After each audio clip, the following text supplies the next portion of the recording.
Well, we are here. Brandon is here. I'm excited to finally talk to you. We've been like mutuals on Instagram for a while, like geeking out over our ex love, I guess I should say. How you doing today? I am surviving, as Survive. all of us are, but I'm doing all right. How are you? Good, good, good. I feel like politics wise, X-Men fans have like a little bit of relate. Like suddenly like reading the books and like this feeling of the post-Krakoan era, like maybe hits just a little bit more. Maybe I'm just the only one picking up on that. I don't know. Oh no, I mean, you can read any era of X-Men and it'll be like that. And you can just apply it to everyday life now and it still sucks. That's why you got to be very careful, like with the fictional media that you consume, just because if it's reflective of the real world, even if it's fictional characters and fictional situations, it still weighs heavy on you and you still need a break because it's an escape, but is it really? Right. Yeah. And I don't think we realize how much subconsciously we absorb all that. That can kind of be the thing. If the world is doom and gloom and all of the entertainment that you're absorbing is doom and gloom, try to think about what kind of person that's going to make you at the end of the day. A burnt out person. Yeah. Very much so. You and I were talking the other day about exceptional X-Men. And I'm just gonna like start off by saying like, let me hear it, man. Let me hear what you have to say. So if anybody who follows me knows, I am a huge Emma Frost fan and exceptional X-Men, especially with covers. She's been getting the Dazzler treatment. I love Dazzler, but it's no secret that she's been used as the cash grab, being thrown on covers left and right, but not really in the book. So right now, Emma is a glorified extra, and with the increased prices of comic books, I don't feel like paying that for barely Emma. Hmm. You're right. They definitely throw her on the cover, like intentionally and broadly. And I kind of get irritated because I'm like, she's fucking Emma Frost. Like she can run anything, like anything in the world. And yet you've got her in the background while Kitty's working through existential crisis, and that is about it. Like how it is that she doesn't have her own book or isn't running her own X team is absolutely beyond me at this point. It's ridiculous. It's a kitty therapy story, which I get, she needs it, but Emma was basically torn away from her daughters, and we haven't even gotten a resolution on that end. And of course, the Cuckoos are in the NYX book. Of course, they're all amazing. I'm a big Cuckoo fan as well, but there has been no, um, what's the word? Reintroduction. Like, no, like, oh, I haven't seen you in so long. And you saw in Iron Man, like after the fall, where she's devastated because she lost her connection to her daughters. And then when Tony went to Krakoa and grabbed the scrapbook, and yeah, they're like, why are we putting one of the best and most interesting characters in the background to benefit the brats? That Yeah. makes no sense to me. Hmm. And I mean, don't get me wrong. I think Exceptional X-Men has introduced some characters that have potential in the future. Depending, like I like Bronze. I think she's a Oh cool yeah, I character. think she is the standout. Yes, yes. But yeah, what we're doing with him, especially you'd think like if you're absolutely crushed that you lost your connection to your daughters, would that not be priority number one of like finding them, making sure they're safe, what's going on. In the meantime, the Cuckoos are not having a good time. Like they're over there like neck deep in some shit. And Emma's just, just oh, like I bought costumes for everybody. It just feels like such a waste. Yeah, it's uh, and the problem is like the pacing of like was like out of all three of the main X titles, Exceptional was the one that had the delayed release. And I think NYX came out first. Mm. Yeah. So it's not on the same pacing level. And so I don't want to say I'm sure it could match the others, but it could at least help improve the public's perception of what's going on with these characters in this book if it wasn't so delayed. Hmm. Yeah, and what are your thoughts on NYX getting canceled? I was pissed. Well, a lesser level than pissed, but pissed because I think this was a good, of course, Sophie. I'm gonna look through it as through the lens of a Cuckoo fan. That Sophie was the first to die. She was the most powerful. Suddenly she's back. Well, she's been back for a few years, but she died, then came back again, and she's this major powerhouse. And so I would want to see more of that because that definitely shows into why she was the leader of the Cuckoos. Even though they have the sort of hive mind unit thing, she was definitely the top dog. Hmm. Um, and then the other characters are fine. Of course, I love Laura. She is an amazing character. Kamala is also great, but I don't. It's weird seeing her in a mutant book and giving her the same treatment. Uh, like suddenly she knows what it's like to be a mutant. Of course, she went through the Fall of X just like all the other major players, but it's more um, a redirect and like, oh, we can use Kamala. Let's put her here, which is fine. She's a good character, but that can weigh on the story with any sort of character that doesn't really fit in.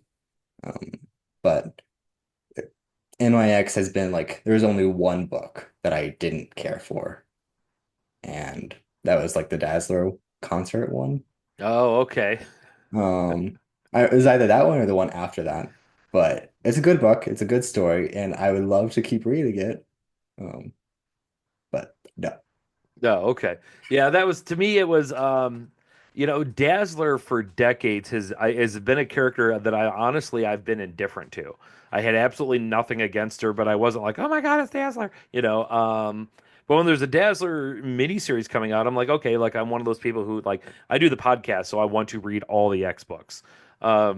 Sometimes my wallet wishes I didn't, but I do. And when I picked up the first issue of Dazzler, I read it and I was like. I legitimately felt empty, just in the sense of like I don't see what the point was. Like there's no character development, there's nothing, no new ground being covered here. Um, After I read the whole series, like after all the issues came out, came to appreciate it. Like, okay, I get what they were saying, and for a miniseries, it works. My biggest major grievance is kind of the same grievance I have with Exceptional X-Men. Why is Domino a background character? Like this girl is awesome. Like why in the name like you can run her on any kind of like wet works undercover operation anywhere in the world, and she's head of security for basically mutant Taylor Swift, which just felt to me like, especially, I mean, you've already got Strong Guy there, like you've already, and Strong Guy can take care of things because I don't know if you know this, but he's strong. Um, but yeah, that was kind of one of those I didn't get, but I was afraid to say anything bad about the Dazzler series because I was worried a lot of people were going to get mad at me for criticizing it. So I kind of I kept my mouth shut and just kind of nodded my head and moved on. Yeah, like the I think it was a good call to have the Dazzler book. Of course, I think the right around the time when the fourth issue came out, like all of those books were sort of lackluster. Like the content in all of those respective books at that time was not the rest of the series. But I get what you mean because like it's four issues. She's on tour, so it's a lot of jumping around. There's no development really. It's more so giving the fans a new Dazzler series. Mm. There And what? Oh yeah, sorry. Go ahead. and Dazzler is definitely for the girls and the gays because I know so many who were going to grab that book. I was one of them Hmm. just because I love Dazzler, but it it was okay. Like I loved it. It was great, but it did not meet the sort of hard-hitting story that it could have met. Hmm. Yeah, the book felt to me like from the character standpoint, I get it. As somebody who, is also a massive Taylor Swift fan, like I make no mistake about making that known to people. I felt that there was sort of like because you see that a lot in the media with Taylor Swift, and whether you like her music or not, I feel like is irrelevant. But people just hate her like just to hate her. If you're not a fan of her music, just say I'm not a fan, move on. But with that frustration, you definitely saw that play out in the Dazzler book, where it was like she every single time she does the right thing, it blows up and people hate her. And it's like for somebody who has like nothing but absolutely the best intentions time and time again. And yet there's always like shit happening where the media can portray her as this like monster or whatever. And it was like, so like from the standpoint of like the theme of the book, I understood that it was like showing like the level of frustration that even like popular mutants have to deal with. You know what I mean? Yeah, like there was stuff, and I've talked to several people just because like this is something I would want to see, and it would be like a Dazzler and Songbird reintroduction because when Songbird was screaming Mimi, they fought, and it would be like a cool sort of reintroduction, like because I feel like Songbird would be like a massive supporter of Dazzler and vice versa, just because they've witnessed that journey. And I know that sort of came out of nowhere, but that was where my mind went to. And because like there's so much you can tell with a Dazzler story, but like with the setting and like just one shots, the I think the two one shots that we've had did a great job of portraying who Dazzler was. And despite the miniseries having more issues, it was very static of who she was. Hmm. And yeah, she has the best intentions at heart, but we didn't see, we saw her fight for the Inhumans when they were being ostracized at her concert. Hmm. We saw her fight against her past, fight against her sister, and still give her grace and gratitude of, yeah, you did some bad shit, but you're my sister. I love you, and I will be here for you. Hmm. So Is there's a it? lot that could have been done that just wasn't done. Yeah. Would you ever want to see a Dazzler solo where she's not being a pop star Yes. and is instead just like you're, and not even necessarily so, like if she's on a team, like let's say they, start another X book and she's on the team and she's actually like going on missions. Does that strike a chord? It would probably need to be like a balance. Sort of like a She-Hulk type of run of, oh, she's a lawyer, but she's also kind of a superhero. So I don't see why we can't do both, just because we know who Alison Blair is. The Marvel world knows she's the mutant Dazzler who has been on the X-Men before many times. So it wouldn't be a surprise to anybody if she started double dipping into both public persona and her more heroic persona. Yeah, that'd be pretty dope. Out of the whole like current run, what other titles are you digging? Let's see. There was a pause there, like, oh shit. Like, what else have I been reading? There's not a lot of X books or Marvel books other than like Exceptional, NYX, Dazzler. Then I'd pick up Psylocke here and there. Um, but other than that, not much Marvel. Oh, okay. All right. The Psylocke series is really good. I've been a fan of Psylocke from the beginning. I shouldn't, well, yeah, from the beginning. Um, yeah, the Magic series is really good. I don't know if you've picked up those at all. There are only two issues in right now. I've only seen the art for it. Like, it looks good, but Hmm. like, I might peek my head in there when it's something I want to grab, when I'm in the mood for it. Right. Do you do the Marvel Unlimited at all? I do. I just got to notice that, like, oh, your subscription's about to renew, and I'm tempted to cancel it for now, just because I haven't been on there in like a month. Oh, okay. So we'll see. Yeah. Sometimes that's really useful, as you well know. There are times where, like right now, I buy all the books because of the podcast. But there were times past where it was like it was kind of it was a good way to save money if you didn't mind being patient. If you didn't mind being patient, waiting a few months for stuff to pop up on Marvel Unlimited. It would get frustrating because when they do a big event, like when they did what the or X-Men versus Eternals versus Avengers, it took a long time for those to pop up on Marvel Unlimited, and I kept like getting mad. I'm like, at this point, I'm tired of waiting. I might just go buy the trade. The trade's already out, Yeah. but that's why they do that. And that also applies to like Kickstarter books Hmm. of like, oh, I spent money on this book, but all of these are already out right now. And like I sort of got the pre-order variant. Why don't I have mine first? Right. Yeah, and they pulled the reversies on us because they did the whole the X-Men, the From the Ashes Infinity comic that was a Marvel Unlimited exclusive that was bridging the gap between Krakoa and the From the Ashes era, like what happened in between.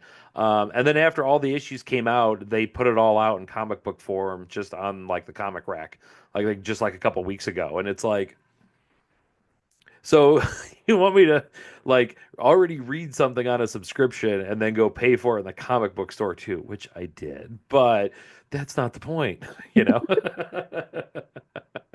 I get it if it's like one of the like sort of short stories that you really liked and you wanted it in a more physical form. Like the like Lockheed one. I totally get that. Yeah, and Just you because I probably love Lockheed. yeah, and you get the people who like don't have the Marvel Unlimited who are like, "Oh, I've heard about this. Now I get to finally read like what was actually going on." Okay, what was if you go back, what was your introduction to X-Men? How did you first get into it? Uh goodness me. So like I like sort of I break it up because there was like the first introduction to X-Men and then there's like that true introduction to X-Men. And like the first one was the movies, X-Men Evolution, Wolverine and the X-Men. Of course, my parents were born in the 80s, so I also watched the original animated show. But that was like sort of like the initial one, and I liked it. But like it wasn't like I didn't really become like a true X-Men fan until um I was 5 or 6. Because like Astonishing X-Men was like the series, the X-Men series when I was a kid. Um, and so there was like the motion comic. Um, and like that one had Emma Frost. And of course, like Emma Frost, she's my favorite character now, and she has been all those years, which I love. Um, so like that would be like the original introduction to X-Men, and then like the like true introduction is like when I first encountered Emma Frost. Yeah, astonishing. Was that was that with the Joss Whedon run? Yeah. Oh my God. I'm like reaching back into my memory on that one. That was yeah, that was one of those things where it was like it was such a good run. Like, and of course, he's such a fan. Like, I grew up in the time where, like, I'm a humongous Buffy fan, huge Angel, Firefly, Serenity, like everything Joss Whedon did. And then, unfortunately, like so many of our heroes, we found out he was a trash human being, Yep. which unfortunately taints a lot of stuff. And I kind of like, oh my God. But yeah, that was a really good run. And I agree with you. Like anything Emma's in. I remember I got out because I got like the 92, 93, like Fleer, like X-Men trading cards. I've got them in binders from when I was a kid, and I was like, I was flipping through them and showing my wife, and I'm like, oh, look at this Emma, look at this White Queen card, and look at this White Queen card, and she looks like 3 or 4 of them, and she looks at me and goes, so that's where your love of white lingerie came from. Okay, got it. Like, and I'm like, holy shit, you're a therapist. You just like reached into my brain and pulled that out. I didn't realize that was there, but okay, got it. Wow. That is incredible. Yeah, a little bit of BTS for all of you out there. Yeah, and it was did you ever go back and read like do you ever go back and read like any of the old comics from back Oh in the yeah. day? So like I recently like of course I'm well knowledgeable about new X-Men, but like I never fully read it through. It was like something like you know about, you could explain, but you haven't really immersed yourself in. And so like recently I did like a whole read through of new X-Men because that was like after Generation X, that was like the first true Emma is on the X team. Um, so I read that, loved it. Um, and so like I'll go back and read here and there. Like I it's kind of like Buffy. I'm a big Faith fan. So instead of doing a full rewatch, I'll do like a Faith rewatch. Gotcha. And so I'll do like an Emma reread of like going back here, that are reading from this point, here, here, and here, skip this, here, here, here. But yeah, I'll go back and read some of the older comics. It just depends on like what arc it is, story, who's in it. New X-Men. That was the Grant Morrison run, right? Yes. I've struggled with that one. I have really struggled with that one. Um, The I, art is something to be yeah, left. it is, and I'm attempting to come to peace with it, if that makes sense, because I realized that a part of it was like I came up in like the as an X-Men fan in like the Chris Claremont era into the Jim Lee era. And then we, moved on after that, and it was sort of like after like Age of Apocalypse, I kind of got out of comics for a few years, like just completely. So, you miss a little, you miss a lot. And then, one day I was talking to my friend Nick, who is like my lifelong fellow X-Men fan. I'm like, yeah, I'm kind of like thinking about maybe getting back into comics, but it's sort of like I've missed so much right now. I don't know what's up. And he showed up at my house the next day with the entire Grant Morrison run in bags and boards. Oh, It was like here, I brought you homework. And I'm like, oh, okay, cool. And it was one of those things I was reading and I was like personally offended because they weren't my X-Men, right? They weren't the X-Men I remember. They weren't the X-Men I fell in love with. And so it was just really easy to get angry about it. Um, However, as you move on, I'm sort of like, well, the Krakoan era, those aren't the X-Men I grew up with. You sort of understand that stories need to evolve, characters need to evolve, storytelling needs to evolve. So I don't know.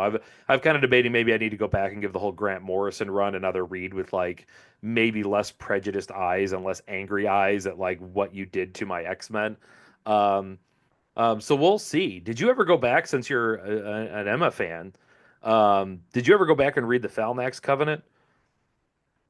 that's actually one of the few ones I haven't read yet. That was as somebody who gets to speak like Gandalf in these situations. That was for Emma. That was the major turning point in her entire like story arc. Because prior to that, she was the White Queen. She was a villain. All of like the cards, like trading cards that came out, she was all on the villain side. I would say villain and red on the side. But she had gotten taken prisoner and was a prisoner at Xavier's. And when the Falmax took over, she was one of the few people that like was able to resist it and she was able to break out and like assist in like rescuing a bunch of mutants and yeah, that was her big turning point where she then became part of the good guys. And then immediately after they were like, "Oh, you like were evil and terrible and dogged us forever, but now that you were nice to us here, go open a school with Banshee." Like it's all good, And ever since then she's just been the Emma that we know and love. No. Like I can Emma is definitely the anti-hero of the X-Men. She's like sort of a lesser scale of that to Wolverine, but still on par with him in that sort of anti-hero field. Hmm. And so like with like uh when Fortnite came out with Emma Frost and she was on the villain side, like, oh, she's a villain, only a villain. And like I got so annoyed. I was like, all these years of character development and she's still the villain. And then like comic covers will still portray it. Like there was like the whole um feast cover for Quiet Council, and she's like firmly on the side with all the villains, where she should have been more in the center. Well, she was more in the center, but she was definitely on the villain side. But she should have been more in that sort of central playing field because she doesn't swing one way or the other. She's very narrow into the gray. Hmm. I feel like with Emma's one of those people. Like I don't want to call her like strictly self-serving because she's shown us that she's not. I mean, there's definitely that like that thread runs through her personality. Um, I've always viewed her as somebody who isn't necessarily a villain. She just kind of really doesn't tolerate bullshit and doesn't have a problem telling you so. You know what I mean? Yeah, she is kind of like the person you don't want to interact with, but you appreciate when they call you out on something. Hmm. Yeah, and I loved her. She was in X-Men '97 so little. But she had such a great line in there where oh my God, what was her name from the UN? I Valkyrie. can't. Oh yeah, yeah. Where she runs up and says, "We need to talk," and Emma just says, "Is it about your dress?" Yeah, Like that was just great. bah. That was hilarious. Mhm. What I hate to I do this. I got to backtrack. I got to go back to the NYX thing because it's one of those things that's like severely gotten me bitter that they've canceled it because I feel like out of everything I've read and the From the Ashes run, I felt like in terms of team books, NY or ensembles, Uncanny X-Men and NYX were by far the best, like heads and shoulders above. without a doubt. So I'm so irritated. I don't know what it was. I don't know. Like maybe I got to go. Was thinking maybe I got to go online and look and see if it was a sales numbers thing, if like the book just wasn't doing well sales wise, and that's why they decided to cut it. Because oh my God, there's like a couple other major X titles that I feel like NYX is way better than, and yet still it's the one getting the axe. Even though other series should be getting the axe. Right. The, Exceptional. yeah.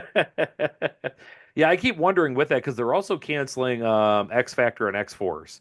Interesting. Um, and I don't know. Have you read either one of those? I have seen the covers. I like Sage a lot, so like there's the interest of going for X-Force just because I like that she's still around.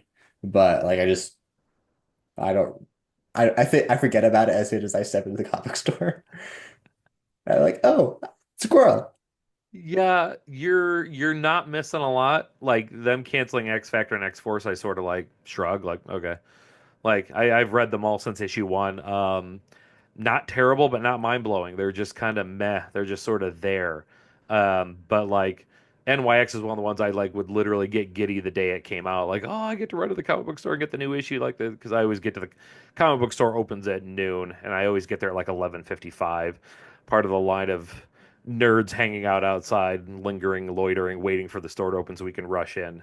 Um, yeah, that one. But I keep wondering that with that if we aren't going to get some team shakeups. And I'm hoping that if we do, they kind of slide Emma into a better spot somewhere. That Yeah. would be amazing.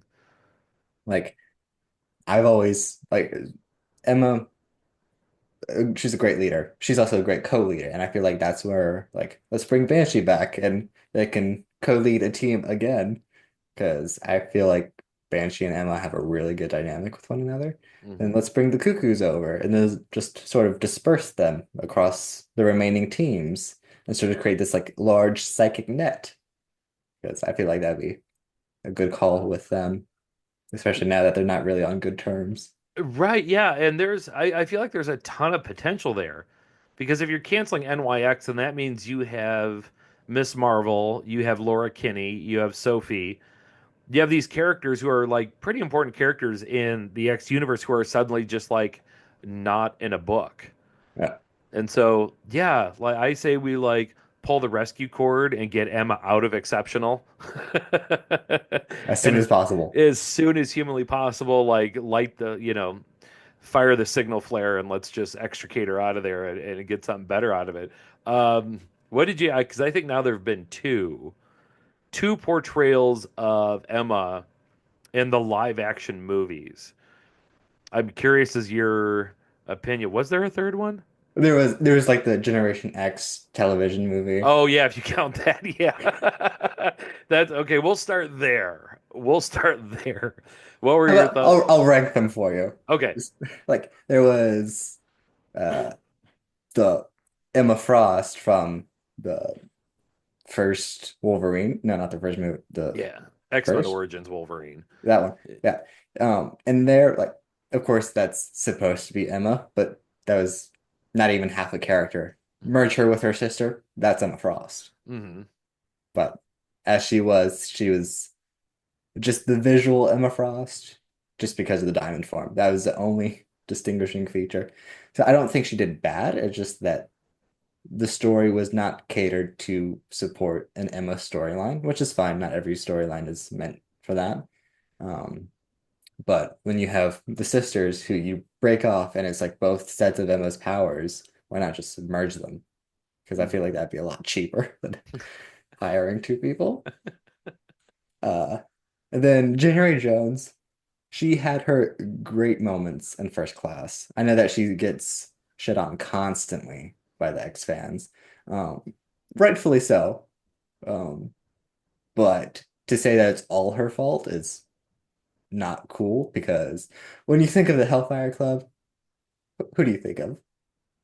Oh, Emma Frost and Sebastian Exactly, Shaw. Yeah. exactly. You don't think of, well, Sebastian Shaw was okay, but Emma Frost is probably the most pivotal storyline out of all the Hellfire Club people. So she's probably the more in line to who you would think of first, especially depending on your exposure to the X-Men. Um, but she did well. She not well. She did okay, but this she had a good moments. But then, like as the story progressed, like they needed to get her out of there. So that's when like she sort of became weaker, and then suddenly Magneto can break her diamond form. Like, what is going on? And then Vanilla Hughes from the Generation X movie did the best at that time. Um, of course, that movie is very of its time. It's not the best. It's campy fun. I really Mhm. enjoyed it. Of course, there was a time in the movie as I'm watching it where Jubilee starts dropping F-bombs, and I turned around because I was checking my phone or something. Then suddenly I hear her say "fuck," and I'm like, "What?" But I think that was a good representation of Emma Frost as a teacher, because she was fully prepared to sacrifice herself for a student she didn't barely know, but she didn't know as well as some of the others. So I think Mhm. that was a good representation of her character, and I thought Finelli Hughes did a wonderful job. And I don't know how that having come out when I was alive, that I wasn't aware that it even existed. It was literally wasn't until like 2 years ago, and I was talking to Michelle Waffle Otero, and she brought it up, and I was like, "Shut up." She's like, "No, seriously, they did this thing," and I'm like, "Shut up! Like you're totally gaslighting me right now." She's like, "No, seriously, go on YouTube and look it up." And she sent me the link, and I was like, "Holy shit! Are you serious right now? This is a thing?" Because I was a huge fan of Gen X, Generation X when it came out. Chris Baccello. However, we're arguing right now his name is One of the two. pronounced. Yeah, one of the two who was doing the art, who to this day is one of my favorite artists. I love that, and to like find out that like decades before they had made a pilot episode for a show based off of it was just like it was the weirdest little brain candy in the world. Like, how did I? And then the funny thing is that like I watched it, and then like 6 months later, I was flipping through some old comics from the 90s that were mine. And literally on like a couple of the comics, there's like a full page ad for it. And I was like, how the hell did like how would I have missed this? Yeah, it was absolutely mind blowing to me. The January Jones one. I don't know where to go with that one without sounding like hateful and mean. No hate towards her, right? You can Like say whatever you want. I'm not going to be offended at she, whatever you say. she's an actor doing a job, right? Yeah, So she has the script that she has to work with. Um, I felt like in that movie they wanted Emma in it, but didn't know what to do with her. And I think this is what happens when you have people who write the movies who don't know a lot of the source material. yeah. Because there was so much, even within the framework of that story, there was like so much potential for her character to just be a badass Emma. And we didn't get that. Man, Diamond Foreman, X-Men Origins Wolverine. I don't. I felt like that was one of those things where they just had like a Rolodex at different mutes with powers names, and they just grabbed one at random, and said this one turns into Diamond form. Oh, okay, she can block bullets or something. Like we'll just because they did that in that whole prison scene. Like they teased a whole bunch of mutants that were like prisoners there, and you know you'd geek out at the time. You're like, oh, that's probably so and so. Oh, that's probably so and so. But the problem is that as an actual X-Men fan, when you're told that there is an actor playing Emma Frost in the Wolverine movie prior to it coming out, you get all forms of excited. Like you get really pumped, and then when you actually see it, you're like, okay, that's what we got. Okay, all right, all right, all right, all right, all right, all right, all right. So yeah. Um, if they people have a love-hate relationships with fan casting. But if you were gonna fan cast Emma for a new X-Men movie, do you got a list? Have you ever thought about this before? I have, and I am now firmly in the just because I haven't been really enjoying movies of late, and of course, it's no secret that superhero movies have sort of been oversaturated, Hmm. so that they have their charm, but they're not good. Hmm. Um, so I haven't been thinking about it a ton. So right where I'm at right now, I'm gonna say like I'd rather not have Emma Frost make an appearance live action Oh, okay. because you've done that 3 times before. Majority of the people have no idea the first one happened, and the others just their only exposure to Emma Frost is probably January Jones, and that's still not the best portrayal of Emma. And so like Emma shines in the animation and comics, Hmm. and then she's just completely disregarded in the movies. And so I think if they do a series, I think they should adapt New X-Men because already have established characters. We don't need to see an origin story again. And to be well, I don't think the X-Men have actually really gotten an origin story in film. Besides the point. Um, I think you need to introduce Emma in a dynamic that she's appealing, not boring, but you kind of hate her, but you really root for her. And I think New X-Men is that. And back in the day, I would say Ali Larter would be a good Mm. Emma Frost. I like that one. I hadn't thought of that one. That's a good one. Yeah. My brain might be stuck on that one for a minute now. Like, 'cause that's for those of us who remember the 90s and Varsity Blues. Um, yeah, thinking about her playing White Queen, that would be freaking amazing. Is that your only pick? You got any more that bounced around up there? So depending on like with like the sort of like front runners that they have suggested for all these roles of like Emma, well not Emma, Jean, Cyclops, then whoever else. I think someone who could match the age a little bit with like sort of in between Jean's actress and Scott's actor. And I think Sabrina Carpenter could pull it off to a Okay. degree, as she has that sort of sex appeal.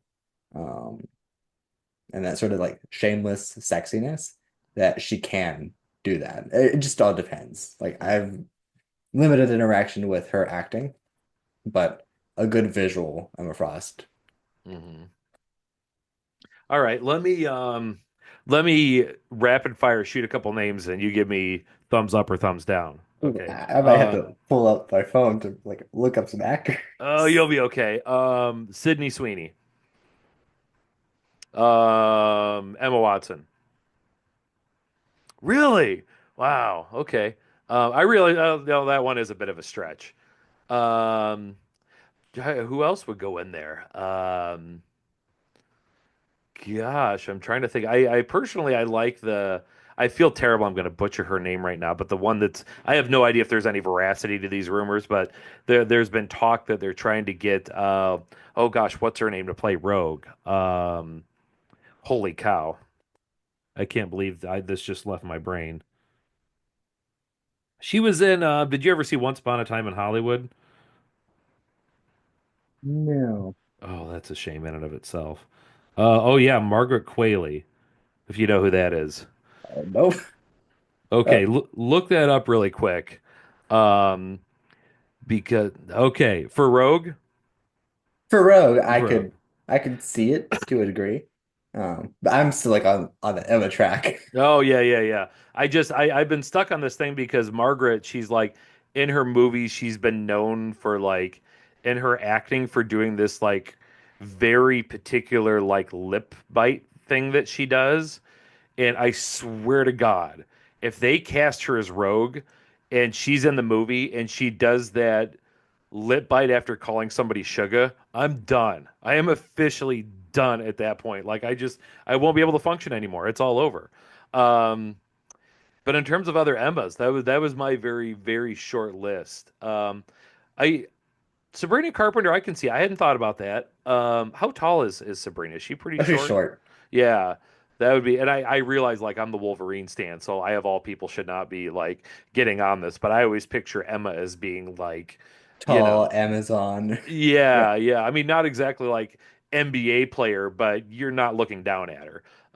oh, Um, definitely. But like Sabrina and like her sort of stage presence, always in like these tall ass heels. So I'm like, hey, go for it. oh, I mean, Lady Gaga is that way too. Short as Hmm. can be, tall as heels. And I feel like that's something Emma would love, Yeah, especially if she was shorter. that would be a good one. You got any other? Have you ever done any other like brain X-Men casting?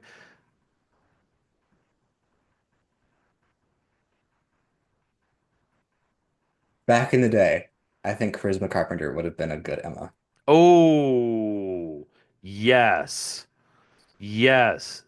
That had never entered my brain before, but Cordelia, if you'd have told me Cordelia is playing Emma Frost, I'd have been like, no way.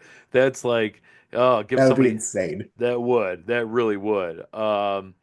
Yeah, that would have been. Did you watch The Boys? I've seen it. I do not care for it. I'm That's I'm not a fair. fan of the gory superhero porn. Oh, okay. Yeah, I do. But people think I'm crazy, but I want Tony Starr, who plays Homelander, to play Wolverine. Um, That'd be interesting. Yeah, and there that would have been something that would have been possible because after Logan, Hugh Jackman said he was done, and then he came back for Deadpool and Wolverine, and yeah, now it sounds like they're just like gonna keep Hugh Jackman around like Deadpool says until he's 90. So I just feel like as we go into like the next X-Men movie, Wolverine is just gonna be Hugh Jackman. I'm fine with that. I like you, Yeah. Jen. Yeah, So yeah, I'm not gonna argue with it. I do think it's hilarious that so many people complained when he was first cast about how tall he was, compared to the 5'3" stature of Logan in the comics. And as somebody who's been a lifelong Wolverine fan, I was one of the few people who was unbothered by it because I just simply thought a 5'3" character doesn't translate well to film. oh yeah, Like if you're needing to like, first of all, where are you going to find a 5'3" dude who's that butch? Like that that's just Butch, that Harry, who right, has the demeanor, who's that attractive. right. It's so many factors and variables that you're gonna have to find like the most qualified instead of who fits the appearance best. Right. And I sort of felt like I would rather have somebody who's a really good actor portray the role than get caught up on that. But the X-Men fanboys, they got really angry about it.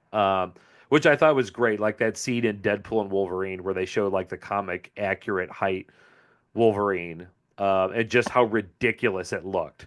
Yeah, Like I felt like that was a big FU to the fans who were angry about it. Like, yeah, see, like if we'd have done this, the movie would have looked absolutely ridiculous. Like he wouldn't have even been coming up to like Scott Summers' nipple. Like it wouldn't have made any sense. yeah. Especially like with how screen is. Like I've never acted on screen before. So like there's that sort of like dynamic thing of, oh, if someone's shorter and you need to make them look taller, gotta skew it. And after a while, that gets to become a pain in the ass. Hmm. Yeah, and they did that. If you watch it, like the very first X-Men movie, they kind of did when other actors were in scene around Hugh Jackman, a lot of times they would like prop them up some to make Hugh Jackman look a little bit shorter. As the movies went on, they just quit giving a shit. They're just like at this point it is what it is. But yeah, switching tracks is where we're starting to get close to the end. You are coming to Uncanny Experience this summer, yes? That is the goal, yes. Yes, after the the poor fiasco you went through last time. Of course, the hurricane was going on and trying to fly out. Flight gets delayed, delayed, delayed, delayed. Like it was like from my flight was originally at like 1:30, and as my mom's driving me to the airport, delayed. And then I ask her, like, just in case something happens, like, if my flight gets canceled, what do I do? Hmm. Um, and then she gives me the options, and then it's finally like 7 o'clock and it gets canceled. And like I'm looking at the different options for the following morning, and like one's having me go through Charlotte, and I know that Justin and Alicia avoided Charlotte. Hmm. Like they rerouted their flight to not go there at all. Hmm. So it's like I mean, I hate this, but I might have to call it quits on this for this year. It's either that, potentially get stuck in Charlotte, because if I get stuck in Virginia, no big deal. I live here. If I get stuck in Charlotte, that's a problem. Right. Um, and then like that, or I spend an extra $500 to get a ticket from Delta, which could I have done? Sure, would have been the smartest call. No. Right. So like I like flight's canceled, and I've like sort of made my peace with like, okay, I have to be a responsible adult and call it quits here, despite looking these alternative routes. They just weren't working out. Mm. So like I am walking to the metro and I'm calling my mom and I'm trying to hold back Mm. tears. Like, mother, here's this. Can you come pick me up? And then like I am just like holding back tears. And like as soon as I make that call, I'm like texting Numone and Sarah. I'm like, it's a funny story. I can't make it. And so I plan on making it this year. Without a doubt, I will drive the X amount of hours if I need to. Yeah, it's a long way to drive. Yeah, it felt absolutely horrible for you. You know, Justin and Alicia barely made it themselves. Like they were, same thing. They ran through the whole hurricane thing, and they were texting them like, "Hey, we might not make it till Saturday afternoon, Saturday night. We're not sure." Um, and lo and behold, I walked back into the hotel lobby. I think at like 9 p.m. on Friday, and they're both standing there. And it was like, oh my God. But yeah, it really stunk that you couldn't come. Looking forward to you being there this year. So, it just felt like, the crew wasn't entirely intact because you weren't there. Even though we'd never been a crew together in real life, it just felt like, oh man. You got any cool cost plans you're working on for that one? Or ones that you're willing to reveal, I should say? Ooh, so because it's very like the sort of theme is evolution. I'm a big X-Men Evolution fan. I kind of want to do the unused Emma Frost design that Stephen Gordon did for like her potential season 5 appearance. And then I want to do like a fan design for if she was going to be there for Sunday. And I might have had someone come up with a concept design for a certain one of 5 characters for an original Hellfire Gala look. So Nice. I'm excited about that. that's my plan. I'm excited to see it. Well, yeah, and we're gosh, we're what, 5 months away at this was 7, right? No, I can't math. 5. Under 5. 4. Oh my God. 5. It's 5, I don't have near as much time as I thought I did. Shit, I got to get to right? work. Um, but yeah, we'll look forward to seeing there. We're up against the clock time wise. Yeah, thank you so much for coming on the pod. I felt like this one was long overdue, Thank you and so much for having me. yeah, glad we finally got it in. I'm sure we'll do more in the future. Yes. All right, we're out of here, folks. Take care of yourselves. Thanks for liking, subscribing, all those good things. We will talk to you later.